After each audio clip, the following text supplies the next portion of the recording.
Have you ever felt treated unfairly and wished for a little magic in your life? This is the story of a very polite and kind girl who faced great cruelty but never lost her gentle heart.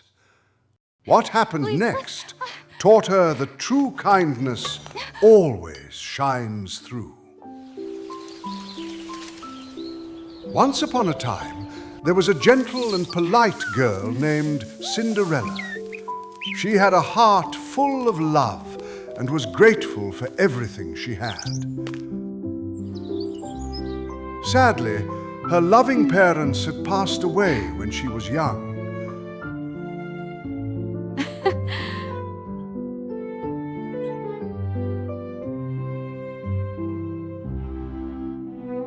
She had to live with her cruel stepmother and two wicked stepsisters.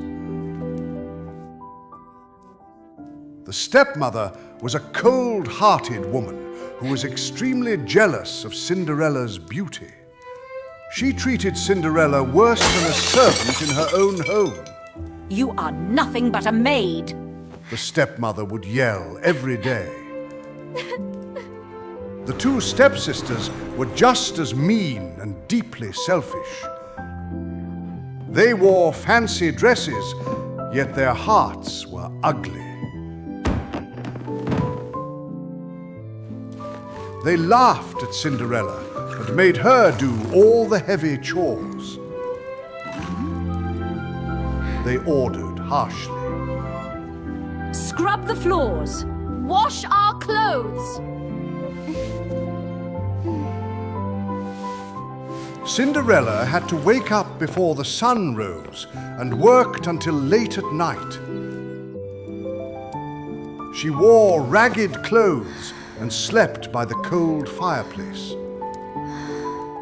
Despite their daily cruelty, Cinderella remained respectful and sweet.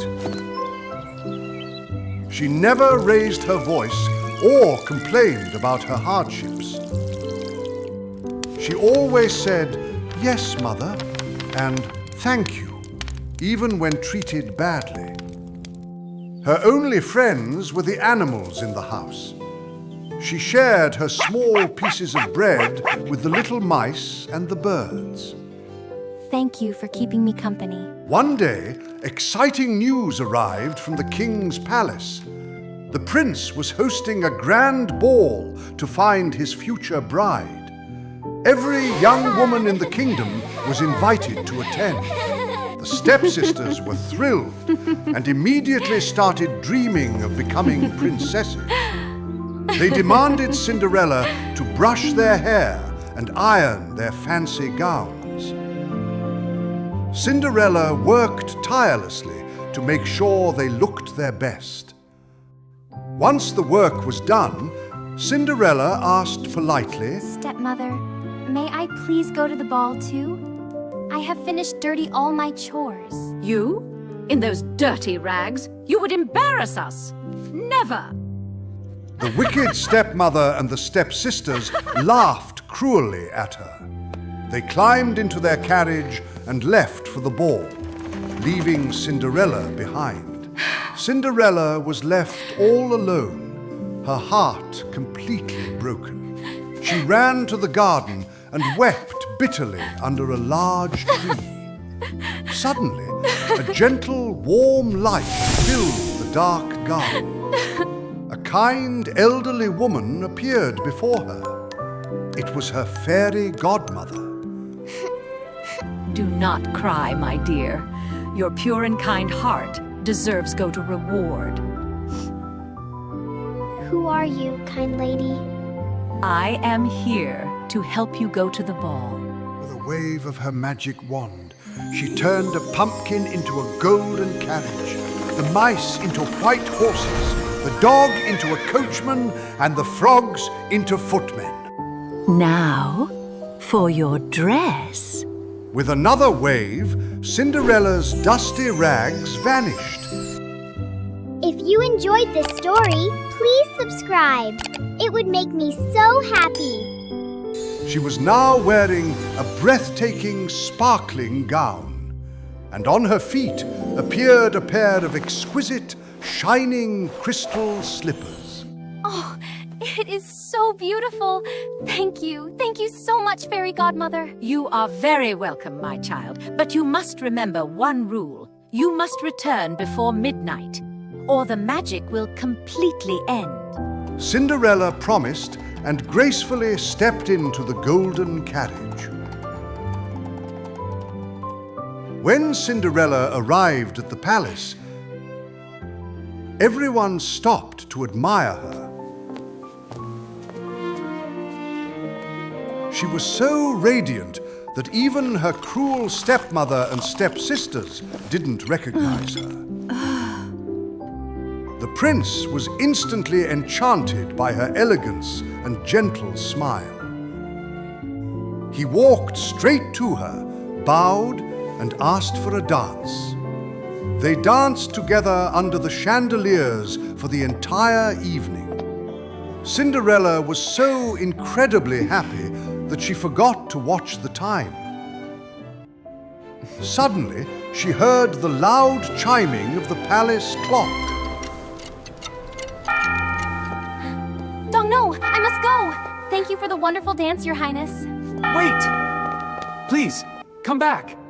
I don't even know your name. She pulled away and ran out of the ballroom as fast as she could.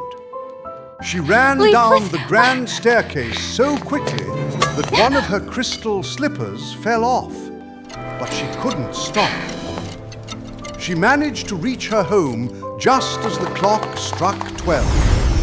The magic faded, and she was back in her ragged clothes. The prince rushed to the stairs, but only found the sparkling crystal slipper.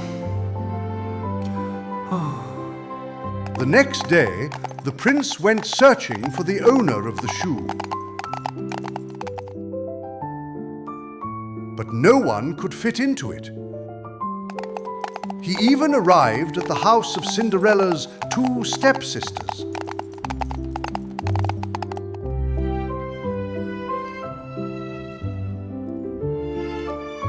The 2 sisters tried to force their feet in, but it hurt too much and didn't fit. The stepmother was furious, but there was nothing she could do. Just then, in the corner of the room, a girl stood quietly. You there. Would you like to try it on? Her? She's just a servant. Cinderella nodded slightly and went to try on the shoe. She put her foot in. A perfect fit. The stepmother and stepsisters shook their heads proudly, mocking her. I have finally found you, my most important person.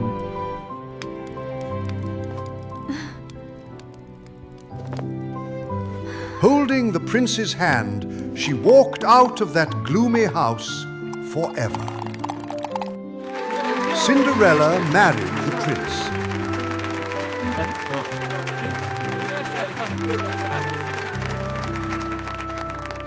And they lived happily ever after.